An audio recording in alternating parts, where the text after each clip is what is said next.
are heading out in what is our maiden voyage to a Cars and Coffee with Risky Business, our 1985 Porsche 928. So I thought I'd document what it's like to drive one.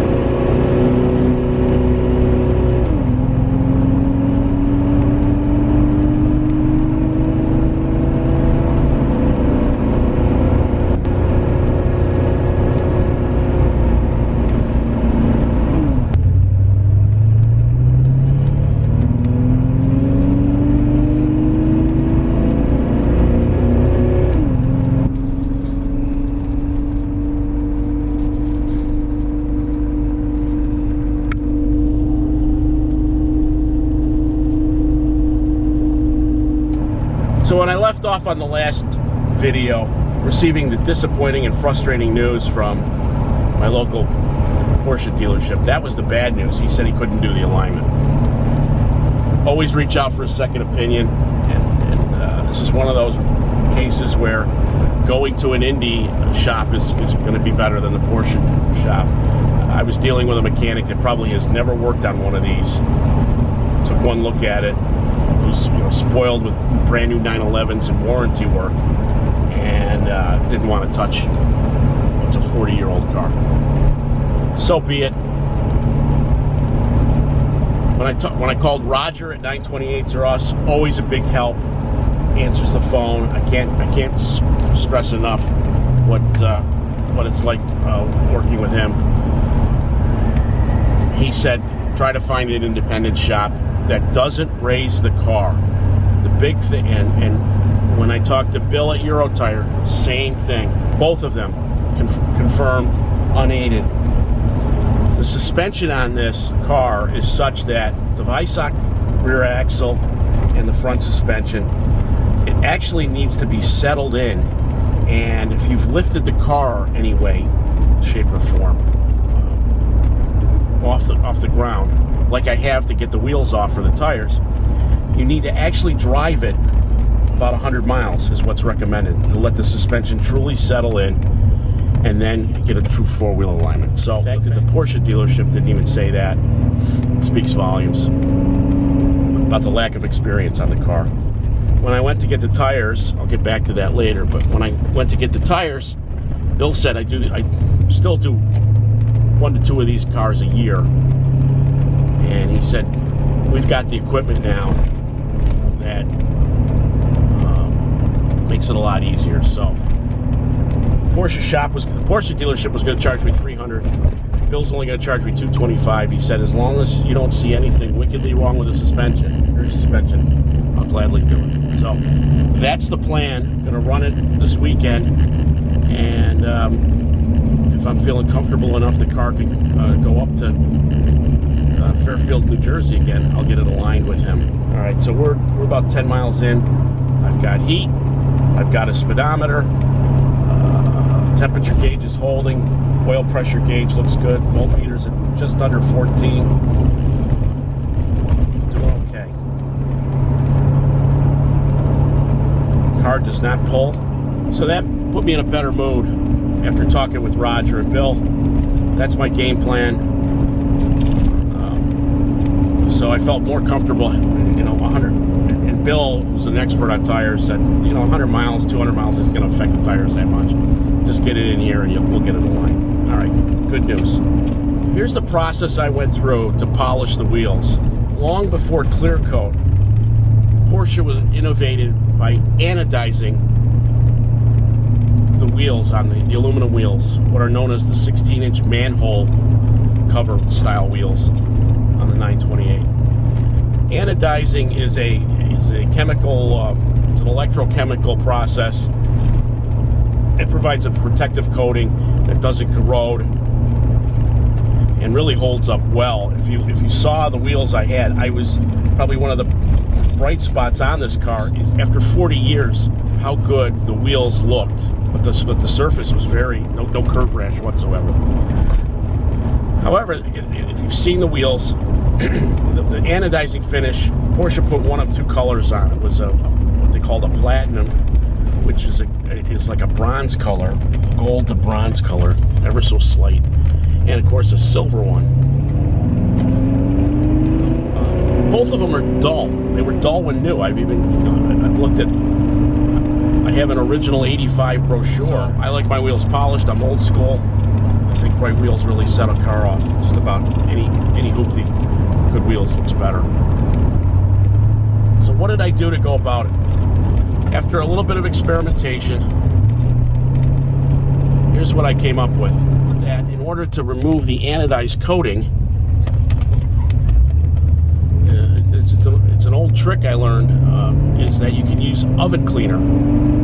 As protective as the anodized finish is, for whatever reason, traditional oven cleaner is the Achilles heel of aluminum anodizing. So the first step was getting the wheels off the car since at that point I didn't know if I was going to be able to drive the car or not up to get the tires on. I said, okay, I'm just going to put the car up on my bend pack quick jack and take all the wheels off. That allowed me to put the oven cleaner on. I did it all 4 wheels at once. I went and bought 4 cans of it, thinking I need a can of each for each wheel, and I ended up only using 1 can, and I actually put some on the inside of the wheels as well. So 1 can is all you need for this job. So I sprayed each wheel, and when I got done with the 4th wheel, I went back to the first one and gave it a second coat, and then per the instructions, I waited. The instructions say wait 45 minutes. I waited an hour. 1 hour later. When the 1 hour was up,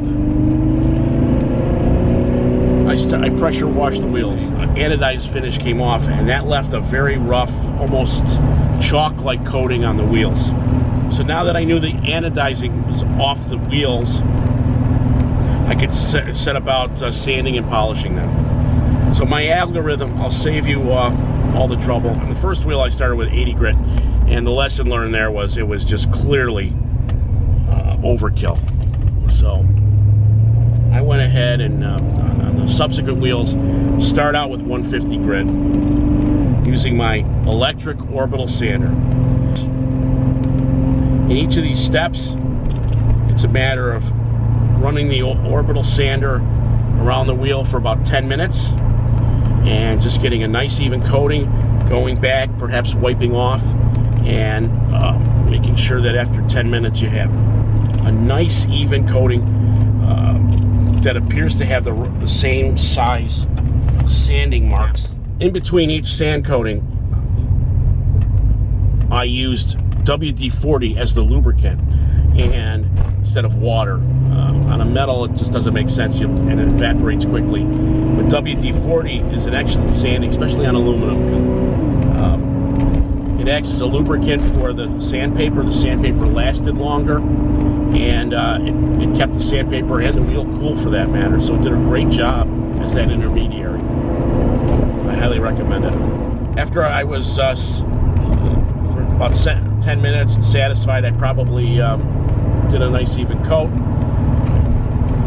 Sanding wise, I wiped down. I used tub of towels. I used a fresh sheet of tub towel. You don't want grit from a coarser sandpaper step to mess with the as you go finer.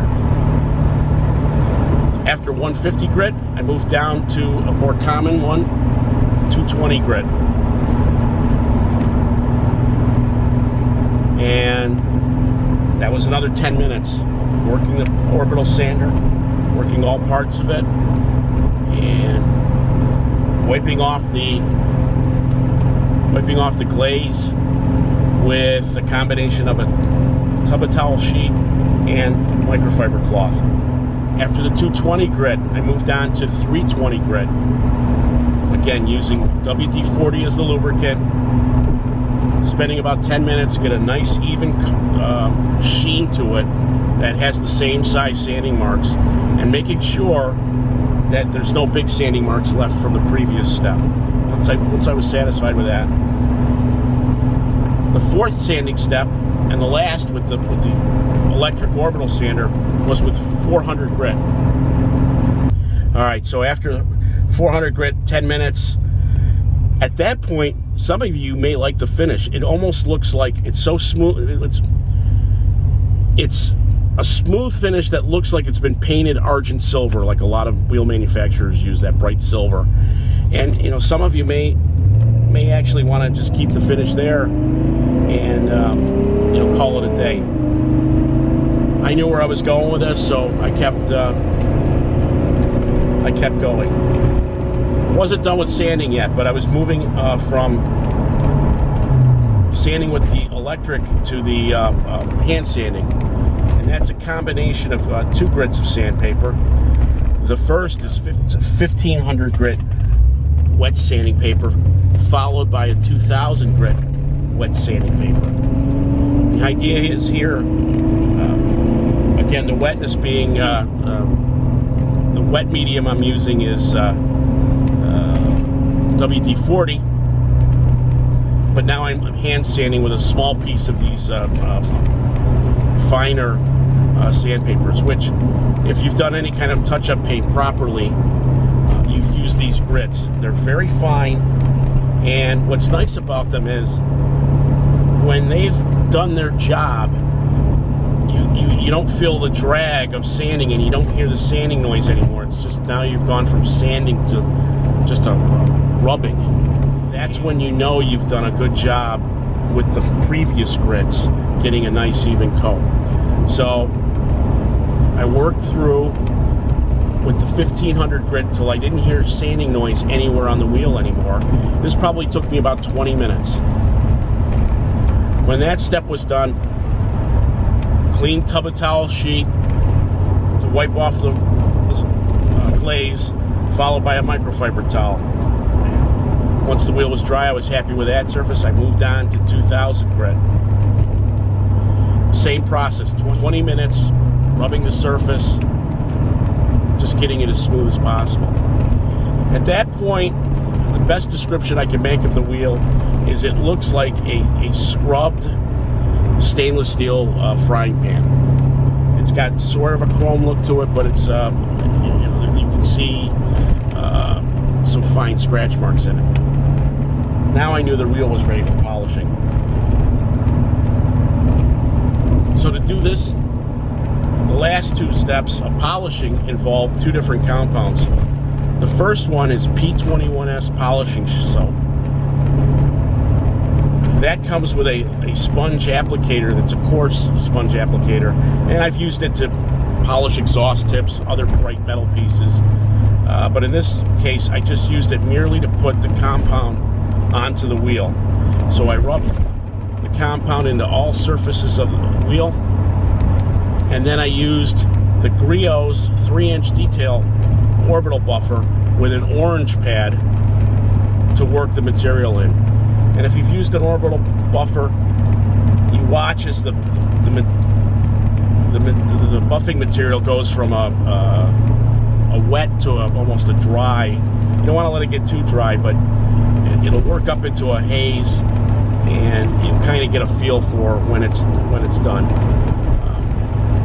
I found after experimenting that I only needed 1 coat of the P21S, and I was happy with that. The final 2 polishing steps were the Manhole.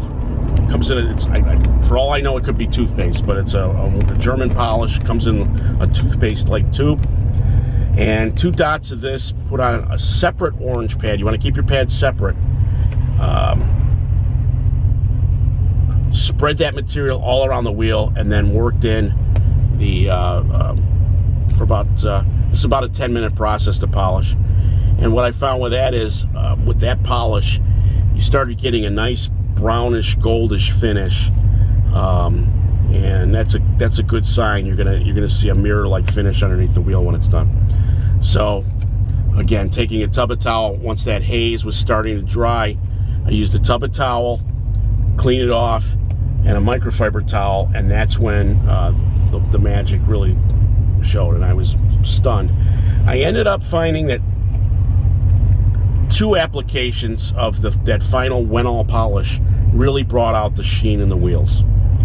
And I only took it that far because I knew I was going to get tires put on, and I can always polish later. The main things were done, and that's what counted. Now, to protect the wheel, I may do some more detailing down the road. So for now, I just went with waxing the wheels with a pure Carnauba wax. It's easy to apply, easy to take off, and the fact that I'm not driving this car in salt conditions, only on nice days, for the most part, back and forth to cars and coffee like this, is perfect for it. So in this case, I used Mother's, and really happy with the wheels. So that's the process, and that worked out well because I am just pulling up in Cars and Coffee now, about a block away. So hopefully you like this video. That's it for now.